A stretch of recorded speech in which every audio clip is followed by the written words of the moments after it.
महोदय, इससे सांप्रदायिक राजनीति पनपती है, इस बारे में कोई भी शिकायत नहीं होनी चाहिए। यह साफ है, जैसा कि माननीय प्रस्तावक ने कहा है, कि यह गठजोड़ सारे देश के लिए नुकसान देने वाला है। यह बहुमत के लिए भी हानिकर है, लेकिन संभवतः यह हर उस अल्पसंख्यक वर्ग के लिए हानिकर है जो इससे कुछ लाभ लेना चाहता है। मेरे विचार से भारत का पिछला इतिहास भी यही सिखाता है।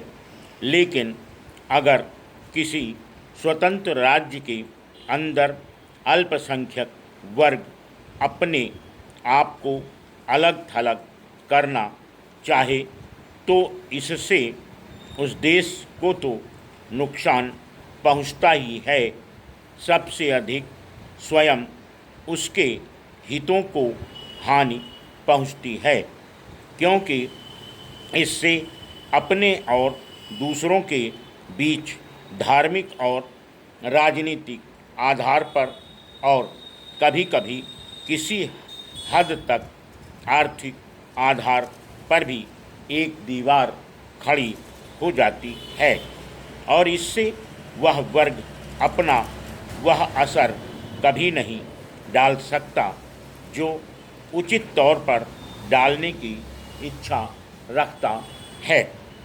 इस समय भारत का भावी संविधान इस संविधान सभा में बनाया जा रहा है, और इसमें तनिक भी संदेह नहीं कि अगले 2 या 3 महीनों में संविधान को अंतिम रूप मिल जाएगा, और हम यहाँ कोई भी प्रस्ताव पास करें, उससे संविधान के उस रूप में जिसमें वह स्वीकार किया जाएगा, कोई अंतर नहीं पड़ेगा।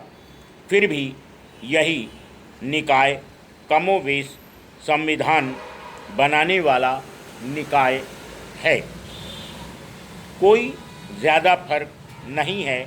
और अगर यह सदन इस प्रस्ताव के ढंग से ही सोचता है, तो मुझे इसमें जरा भी संदेह नहीं कि संविधान बनाने वाला निकाय भी इसी प्रस्ताव के ढंग पर सोचेगा।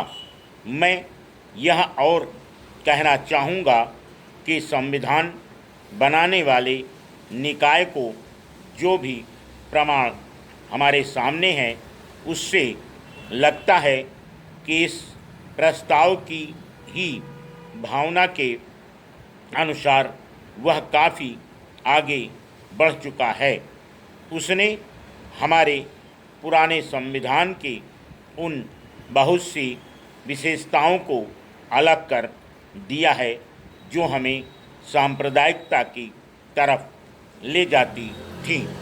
अन्य विशेषताएं भी बनी रहेंगी या नहीं, यह मैं गारंटी से नहीं कह सकता, लेकिन जहाँ तक मेरा प्रश्न है, मेरा तो यही विचार है कि सांप्रदायिकता किसी भी रूप में जितनी भी कम हो, हमारे संविधान और हमारी सरकार के व्यवहारिक रूप से काम करने के लिए उतना ही अच्छा होगा।